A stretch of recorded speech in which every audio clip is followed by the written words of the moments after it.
Bismillahirrahmanirrahim. Subhanaka la ilma lana illa ma 'allamtana innaka antal alimul hakim. Qala al-mu'allif rahimahullahu ta'ala wa nafa'ana bihi wa bi 'ulumihi fid dharaini amin. Wa tsani 'asyara.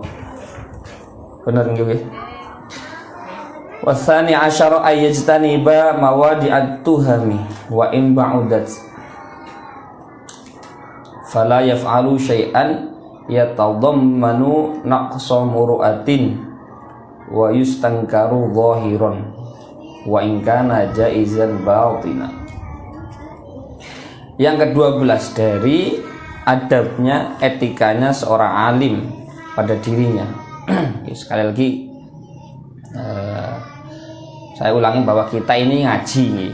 Jadi dan waktu ini yang menjadi guru adalah beliau Khalid Syekh Muhammad Hasyim Asy'ari. Saya cuma membacakan, kita sama-sama belajar dari beliau.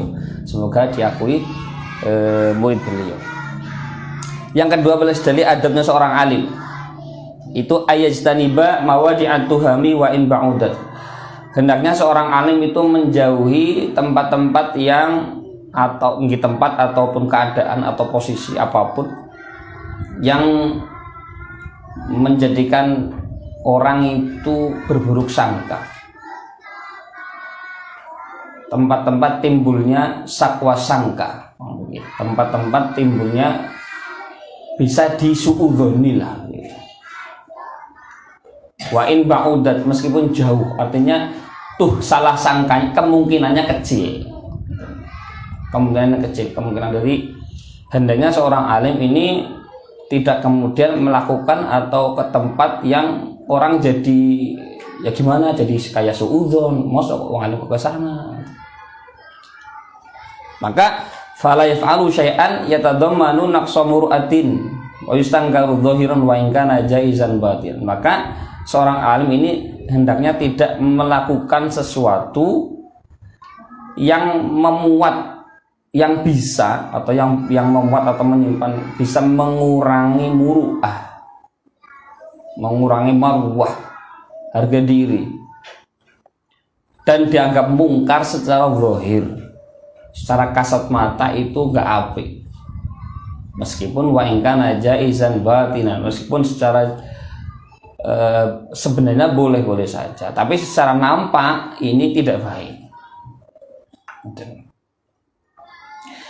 Ya meskipun ya kayak yang kemarin ada sebagian ulama yang justru pilih jalan ini agar tidak apa? Agar tidak disanjung, agar tidak dilem-lempong. Jadi ada dulu wali itu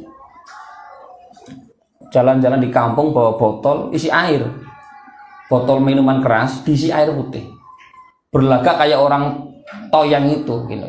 Orang kan langsung apa ini, wah langsung semua mencaci maki.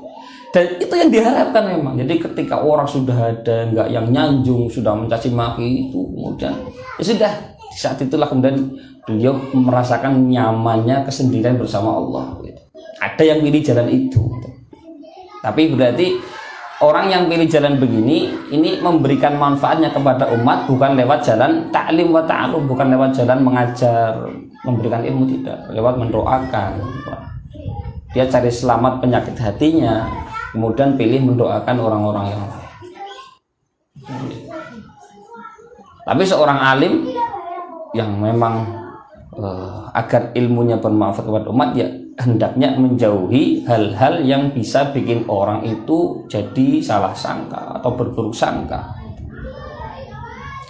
Fa innahu ya'ridu nafsahu lituhmah. Karena ketika seorang alim melakukan hal-hal yang bisa mengurangi muru'ah, itu berarti beliau sendiri yang menampakkan dirinya untuk disalah sangka. Tuhmah ini apa ya? Tuhmah ini disangka buruk lah, meskipun kenyataannya belum tentu. Nah itu tuhmah.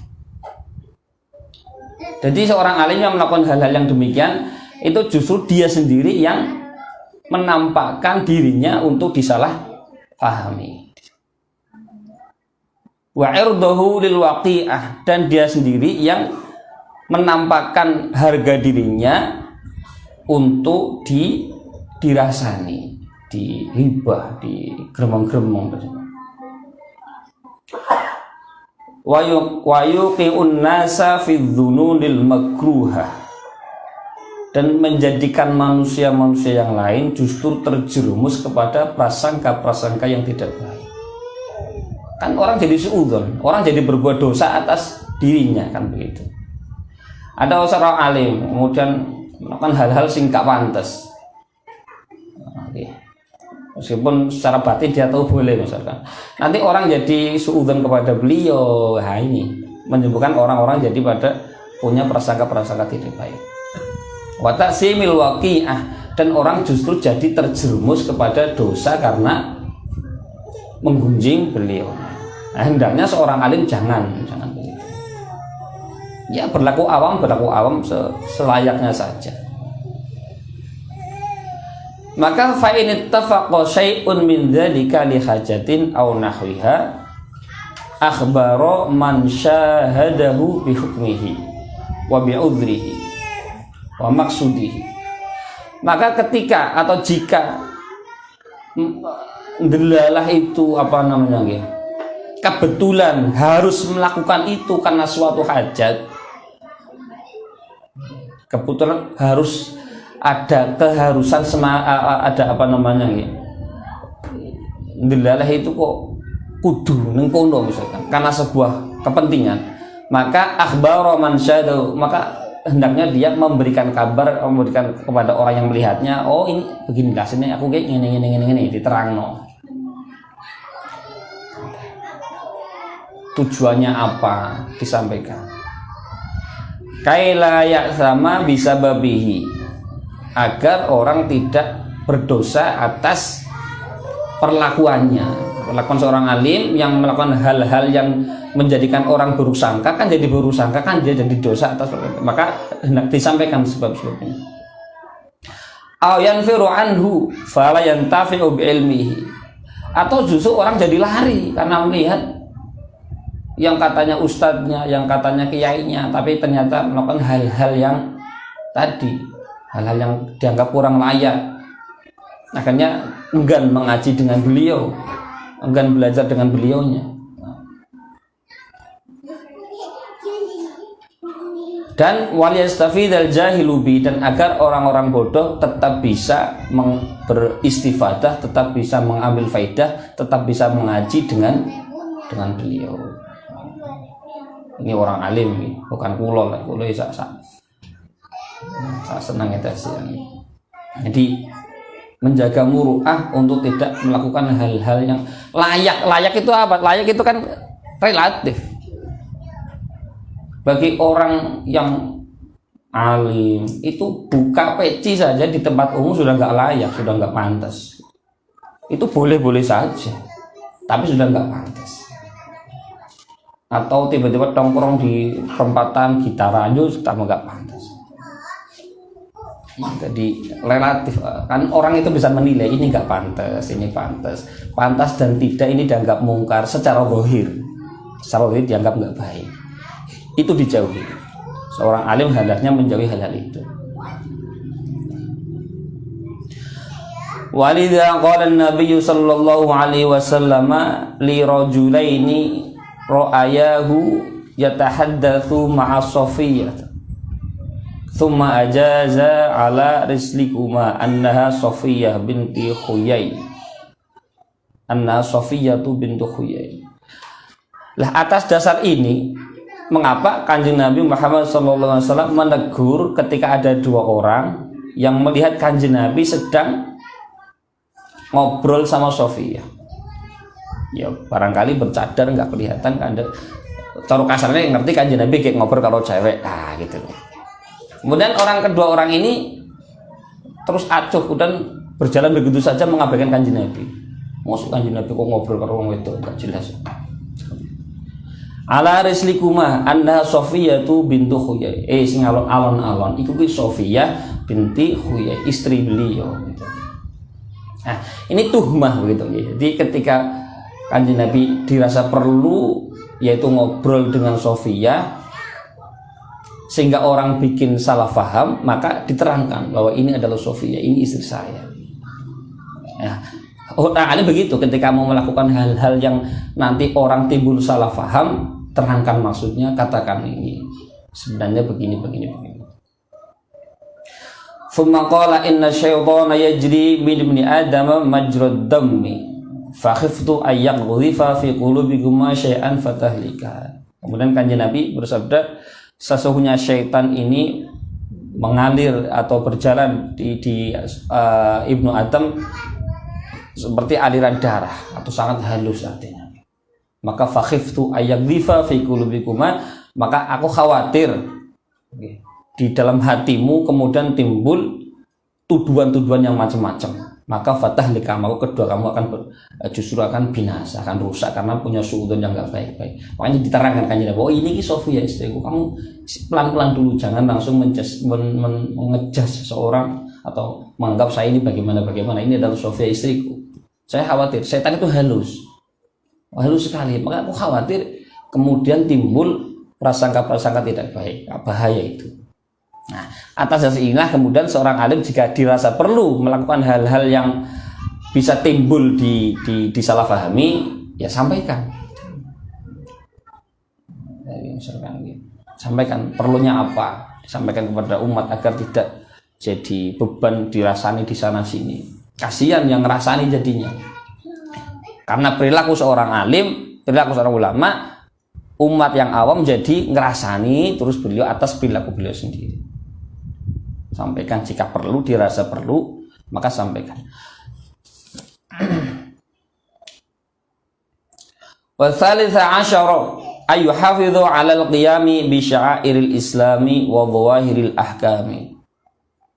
Yang ke-13, seorang alim hendaknya selalu menjaga untuk menunaikan syiar-syiar Islam dan hukum-hukum yang nampak seperti mendirikan sholat, kaiqamatis sholat fi masajidil jamaah, seperti mendirikan sholat di masjid secara berjamaah. Ini hendaknya itu menampakkan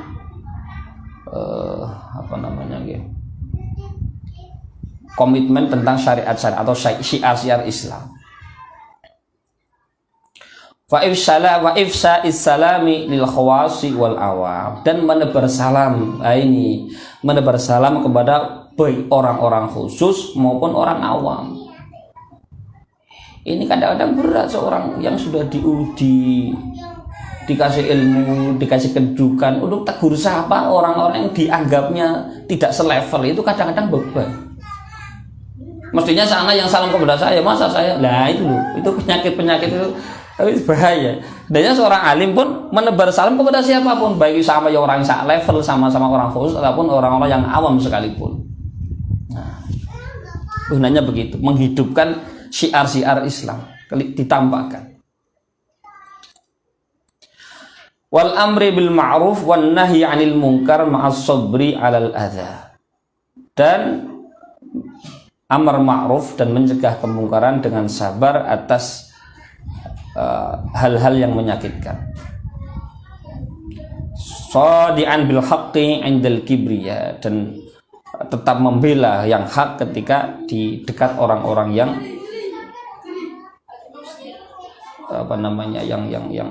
yang sombong. Badilan nafsahu lillahi ta'ala la yakhafu fihi laumata laim, menyerahkan dirinya kepada Allah, tidak takut dicaci maki, sepanjang benar ya benar, tentu dengan kesabaran.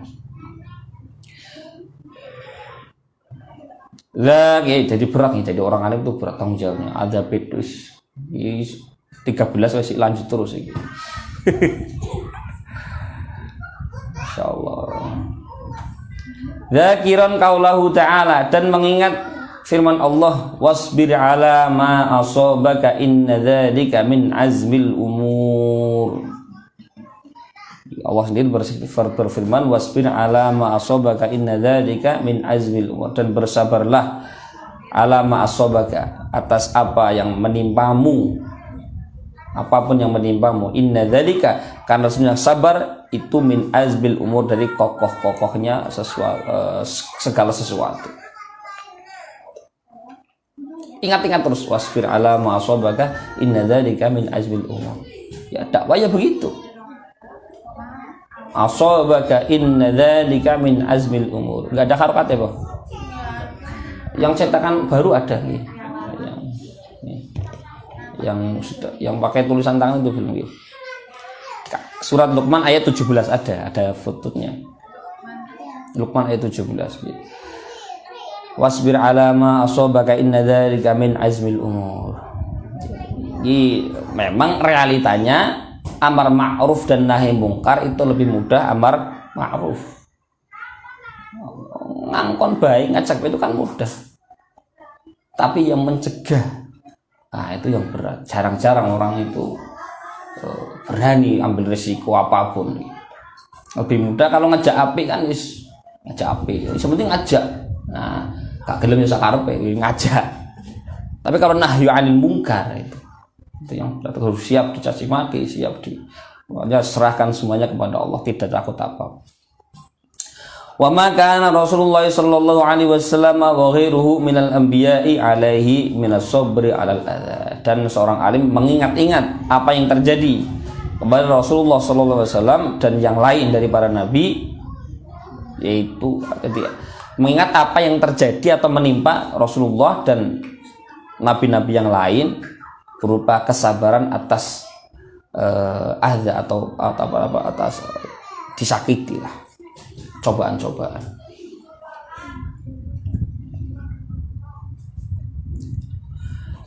Wa ma kanu yatahammalunahu fillahi ta'ala, dan mengingat apa yang mereka, yaitu para nabi dan para kanjeng nabi dan para nabi itu menanggungnya,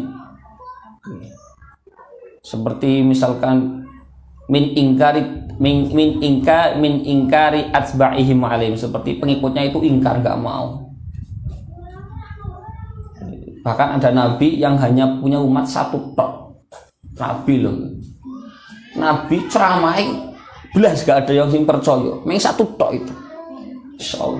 Toh itu tidak mengurangi derajat nabinya, tetap nabi, tetap di atas ulama, tetap nabi, tetap pilihan Allah. Tapi ya begitu cobaannya. Jadi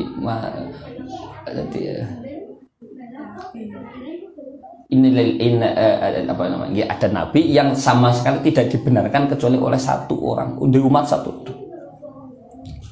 Nah, kita seorang alim itu ingat-ingat itu. Jadi masih gak viral lah, tapi yo kahudu viral dari orang alim itu masalah itu. Ingat-ingat ada nabi yang hanya punya umat satu toh, belas viral toh, tapi tetap diingat-ingat itu.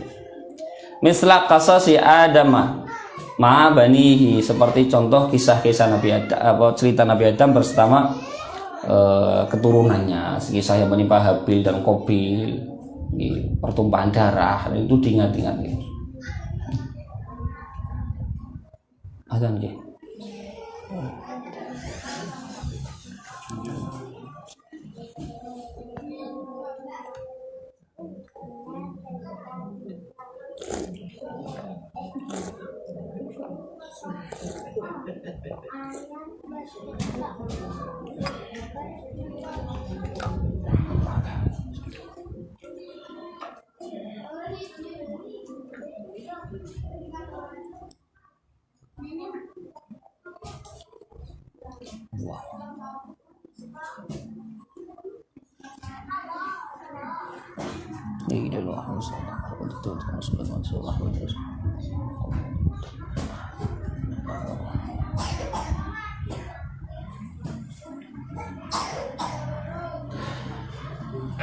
Mithla qasasi Adam ma'a banihi, seperti contoh kisah Nabi Adam bersama keturunannya.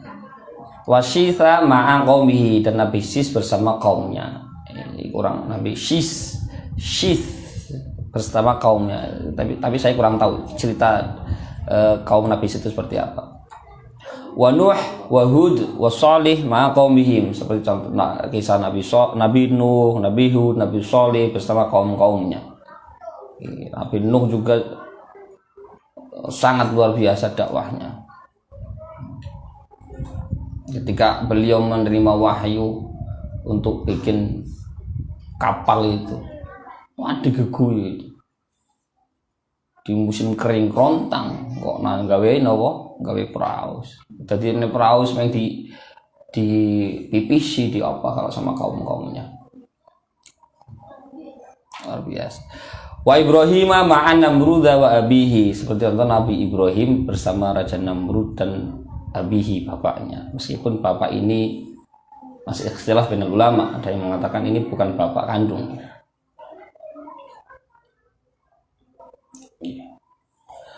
Wa Yaqub ma'a banihi, dan kisah Nabi Yakub beserta banihi, banyak anak turunnya yang disebut Bani Israel. Yakub ini Israel. Nama lain dari Yakub adalah Israel. Anak turunnya yang 12 ini disebut Bani Israel, termasuk Nabi Yusuf diantaranya. Wa Yusufa ma ikhwatihi, dan Nabi Yusuf bersama saudara-saudaranya. Sudah masyhur lah kalau cerita ini. Mulai Nabi Yusuf kecil dibuang di sumur, dijual di pasar, dibeli di Mesir dan sebagainya. Wa Ayyuba wa mabtul yabihi, dan kisah Nabi Ayub serta apa yang beliau, yang atas cobaan beliau lah. Nabi Ayub ini juga masyhur kisahnya. Meskipun kisah-kisah Nabi Ayub yang beredar masyhur ini sudah tercampur dengan kisah-kisah Israiliyat, kisah-kisah dari orang-orang Israel yang bikin-bikin lah gitu. Jadi sudah nggak otentik. Iya, Nabi Ayub dicoba, iya, dihabiskan hartanya, iya, dihabiskan anaknya, iya, tapi kemudian sampai dikisahkan kawai kebak set, kemudian kawai entek kari set loro saking rano dagingnya, set itu sampai gelut saling makan, sampai Nabi Ayub dibuang di kotoran di kawah, itu sudah hoax itu gitu. Tidak, jadi sudah, kalau itu terjadi itu sudah merendahkan martabat seorang nabi, sudah nggak sampai itu, nggak sampai dibuang di kotoran-kotoran di Jawa dan kampung. Jadi yang penting terus gimana? Yang penting kita percaya bahwa Nabi Ayub itu teruji kesabarannya dan dulu dapat cobaan, ya sudah gitu. Soal detail ceritanya itu memang tercampur. Yang penting yang tidak sampai kira-kira merendahkan martabat seorang nabi, oh kita percaya. Yang sampai terlalu itu ya itu Israiliyat. Toh ingkar itu tidak dosa, karena itu bukan barang usul, itu kan barang-barang yang pokok. Wa Musa ma'a bani Israel ba'da ma najau minal bahr, dan seperti contoh Nabi Musa bersama Bani Israel setelah selamat dari laut merah, dari kejaran Fir'aun. Wa Isa ma ashabil ma'idah, seperti juga contoh Nabi Isa bersama kaumnya, yaitu ashabul ma'idah. Ashabul ma'idah itu kaum-kaum Nabi Isa yang minta hidangan langsung turun dari langit, sebagai bukti. Ya turun betul gitu. Tapi nyatanya yes. Wa Muhammadin sallallahu alaihi wasallam ma qaumihi, juga kisah Nabi Muhammad bersama kaumnya ketika di Taif disakiti, di Mekah juga disakiti. Nah, itu seorang dai, seorang ulama, seorang alim itu ingat-ingat itu kisah-kisah perjuangan para nabi agar tidak kendor. Summa ma'a ashabihi fil yaumil Hudaybiyah wa yaumil qismah. Demikian juga kisah Nabi beserta para sahabatnya ketika di Hudaybiyah, Yaumul Hudaybiyah. Yaumul Hudaybiyah ini ada kisah waktu itu Kanjeng Nabi bersama para sahabat akan menunaikan ibadah haji. Kemudian dicegat oleh orang kafir Quraisy. Terjadilah perjanjian Hudaybiyah di situ yang masyhur.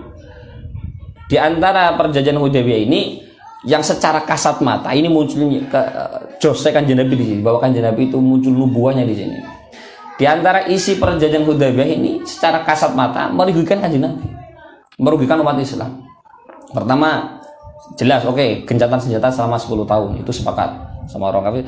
Gencatan senjata selama 10 tahun, nggak ada perang. Kedua, orang-orang Mekah yang ke Madinah dikembalikan ke Mekah. Tapi kalau orang Madinah, orang Mekah yang ke Madinah maka boleh pulang ke Mekah lagi. Tapi orang Madinah yang ke Mekah tidak boleh pulang ke Madinah lagi. Ini seakan merugikan Kanjeng Nabi, tapi Kanjeng Nabi sepakat. Oke, nggak masalah. Sahabat waktu itu nggak protes begitu. Oh, gina perjanjian apa ini? Perjanjian kok merugikan kita, tapi kok Kanjeng Nabi ACC? Gak ada yang tahu. Kanjeng Nabi itu kan begini, orang Madinah yang ke Mekah tidak boleh diambil ke Madinah lagi. Gak apa-apa. Karena apa? Justru berdakwah di Mekah. Nah, gitu. Demikian juga gencatan senjata selama 10 tahun ini justru dimanfaatkan oleh Kanjeng Nabi berdakwah menyebar duta-duta Islam ke negara-negara tetangga. Makanya terus perkembangan justru pesat sekali. Perjanjian Hudaybiyah tidak seimbang, tapi justru Kanjeng Nabi memanfaatkan betul momentum gencatan senjata ini, menyebar utusan-utusan ke negeri Persia, ke Mesir dan sebagainya, sehingga orang kafir Quraisy merasa kalah. Akhirnya mereka mengkhianati pada tahun kedua atau ketiga, ada orang Madinah yang dibunuh, sehingga Kanjeng Nabi tegas, ini melanggar perjanjian, ayo dikerutuk ke Mekah. Terjadilah Kanjeng Nabi ngerutuk beberapa para sahabat ke Mekah, sudah Mekah udah lumpuh. Maka tidak terjadi pertumpahan darah. Peristiwa Fathu Makkah, peristiwa penaklukan kota Makkah itu kan karena perjanjian Hudaybiyah dilanggar orang-orang Makkah, orang-orang kafir Makkah. Sehingga Kanjeng bersama para sahabat sudah ribuan ke Makkah, orang Makkah sudah lumpuh semua, orang-orang kafir gak punya kekuatan apa-apa, hanya dikuasai lagi kota Makkah. Wa yaumil qismah, dan pada hari pembagian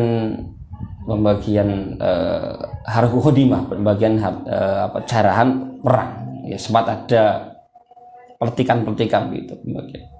Hatta qala rahimallahu akhi Musa laqad udhiya bi aktsara min hadza fasabar. Sampai Kanjeng Nabi saking le sabarilah, saking rahimallahu akhi Musa, ngendikan semoga Allah merahmati dulurku Nabi Musa. Laqad udhiya bi aktsara min hadza fasabar. Beliau dicoba yang lebih besar dari ini dan bersabar. Saking apa istilahnya, merasakan cobaan-cobaan itu. Tsumma ma jara li Abi Bakrin radhiyallahu anhu, dan kisah-kisah yang menimpa yang pada Sayyidina Abu Bakar radhiyallahu anhu ba'da wafatin Nabi sallallahu alaihi wasallam ma'a sahabah khassah. Setelah wafatnya Kanjeng Nabi Muhammad SAW bersama, khususnya bersama para sahabat yang lain. Ya biasa goncangan-goncangan kesabaran. Tsumma ma'a ahli riddah. Kemudian yang terjadi dengan kelompok-kelompok yang keluar dari Islam, muncul nabi-nabi yang mengaku baru. Ada nabi, ada orang yang mengaku nabi baru seperti ya Pak Musailamah al-Kadzdzab. Bagaimana beliau menghadapinya gitu. Tsumma ma jara li sahabah radhiyallahu anhum min muqasati ajlafin nasi ala kathrat ikhtilafil maqasid. Demikian juga atau kemudian mengingat apa yang terjadi bersama para sahabat berupa kerasnya atau berupa bagaimana orang-orang yang keras itu menentang karena semakin banyak perbedaan-perbedaan tujuan, sampai ada perang Jamal, perang sivil. Meskipun kita nggak boleh ikut masuk ke ranah itu ketika kasus peperangan antara Sayyidina Ali dan Sayyidah Aisyah, Ahlus Sunnah wal Jamaah tidak boleh terus kemudian mengomentari dan berpihak salah satu, nggak boleh. Tsumma tabi'in wa tabi'ihim ila yaumina hadza. Kemudian yang terjadi kepada para tabi'in dan tabi'in sampai hari ini, hari min yaumina ila yaumina hadza. Bertafakur terus begitu banyak cobaan-cobaan sampai kepada Hadratus Syekh sendiri. Cobanya luar biasa. Falahu fihim uswatun hasanatun. Bagi seorang alim, kisah-kisah ini yang menimpa Nabi Adam, menimpa Nabi Syis, Nabi Nuh, Nabi Hud, Salih, Ibrahim, Musa sampai Kanjeng Nabi dan para sahabat, ini ada uswah, ada teladan yang baik bagaimana cara bersikap. Okay. Jadi Kanjeng Nabi itu ngendikan inna yahkumu bisyiddah wal akhir yahkumu bil lail. Allah itu di bumi ini punya dua nabi, yang satu menghukumi dengan keras, yang satu dengan lemah lembut. Kayak Nabi Nuh itu umatnya nggak mau, ya sudah didoakan binasa gitu. Ada yang lain, ada Nabi Muhammad tidak. Nabi Lut juga takutnya karena suka penyakit sodomi, transgender, itu umatnya Nabi Lut. Sudah doakan saja binasa semua. Alhamdulillah kita menjadi umat Rasulullah SAW tidak. Maka dari itu banyak sekali uswah pelajaran-pelajaran yang berharga. Warabi'a asyara, yang ke-14. Jam berapa? Yang ke-14, ayyakuma bidharis sunani. Seorang alim hendaknya menampakkan, menghidupkan sunnah-sunnah, wa imatatil bid'ah, dan mematikan bid'ah-bid'ah. Menghidupkan sunnah, meredam bid'ah. Ini sepakat sebenarnya orang-orang yang bid'ah sama begini, cuman standarnya ini bid'ah itu seperti apa ini yang nggak sama. Wabi umuriddin, dan perkara-perkara agama. Wa ma fihi masalihul muslimin ala tariqil ma'ruf syar'an al ma'lufi adatan wa tab'an, dan apa yang ada di dalamnya kemaslahatan baik orang muslim dengan cara yang ma'ruf, secara syarak, dan secara adat itu terbiasa, secara adat dan watak itu tidak aneh. Satu ma'ruf, ya sekarang beginilah misalkan gitu. Satu kasus selamatan misalkan, tahlilan, ngundang tonggo-tonggo, isinya kan ma'ruf semua, baca sedekah juga hal yang ma'ruf, dan warga itu tidak aneh dengan hal itu. Itu tidak lantas kemudian dianggap bid'ah, tidak. Dari segi apanya bid'ah? Mengumpulkan tetangga, mengundang mereka, dikasih makan, dikasih sedekahi, dijak wirid, dan dijak baca doa. Itu kan ma'ruf semua. Benar kan begitu?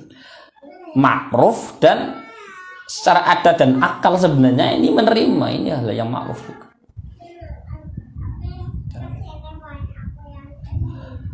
Wala yarda min af'alihi dhahirah wal batinah bil jaiz minhuma bal ya'khudhu nafsuhu bi ahsanihima wa akmalihima. Dan seorang alim hendaknya tidak ridho, tidak rela kalau dia itu kemudian melakukan hal-hal yang standarnya oleh ngono tok gitu. Untune ngono, orang alim iki standarnya ojo ini oleh talakoni, ini gak oleh, ini oleh dilakoni. Ini boleh, ya berarti talakoni. Ini gak boleh. Gak itu. Mestinya orang alim standarnya bukan itu. Tapi harus ambil yang terbaik dan yang paling sempurna. Gak sekedar boleh dan tidak tok. Standarnya orang alim dalam segala hal, baik zahirah wa batinah, yang zahir maupun yang batin, ini tidak sekedar boleh dan tidak, tapi harus ambil yang terbaik dan yang tersempurna. Berat. Final ulama ahumul qudwatu wa ilaihim al marji' fil ahkam. Karena seorang ulama adalah panutan, dan kepada mereka lah hukum-hukum ini akan kembali. Di marji'nya itu kepada ulama. Wahum hujjatullahi 'alal awam. Mereka ini, ulama ini adalah hujjah Allah atas orang-orang awam. Banyak sekali orang awam sing mengderek Mbah Yai pokoknya, itu banyak sekali. Itu hati-hati makanya jadi seorang ulama itu. Banyak sekali orang-orang awam yang pokoknya masuk bodoh, aku nderek Mbah Yai. Mbah aku nderek. Aku esuk beneng akhirat yaitu, ngapa kamu ngene? Aku nderek Mbah Yai. Jadi hujah, jadi argumennya orang awam, argumentasinya orang-orang awam ya para ulama tadi. Hati-hati makanya. Kalau dulu masya Allah gimana tadi, yai ya sama dengan wali kalau zaman dulu. Makanya orang-orang itu pokoknya derek betul bisa. Wa qad yuraqibuhum al-akhidhu anhum min haitsu la yanzuruna wa yaqtadi bihudahum man la ya'lamun. Jadi orang-orang yang mengambil dari ulama ini pokoknya tidak melihat, pokoknya dari dan mengikuti petunjuk-petunjuk mereka ya orang-orang yang tidak tahu. Artinya ya betul bahwa orang-orang alim adalah hujjahnya orang awam di mata Allah. Orang-orang awam nanti kalau ditanya apa kayak gini, aku meluk kiai aku panutanku ulama itu. Maka seyogyanya orang alim karena diikuti, diteliti oleh orang-orang untuk diikuti, maka kemudian ambil yang terbaik, jangan sekedar asal boleh dan tidak gitu. Maka faidza lam yantafi al-alim bi ilmihi fa ghairu ab'adu minal intifa' bihi. Maka jika seorang alim tidak bisa bermanfaat, tidak bisa mengambil manfaat, tidak bisa bermanfaat dengan ilmunya, maka seorang yang tidak alim ya lebih mustahil lagi.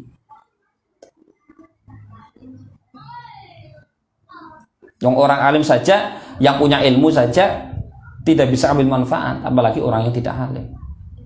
Walihada 'azumat zallatul alim lima yatarattabu 'alaiha minal mafasid liqtida'in nasi bi. Oleh karena itu, atasnya maka kepleset apa namanya ini?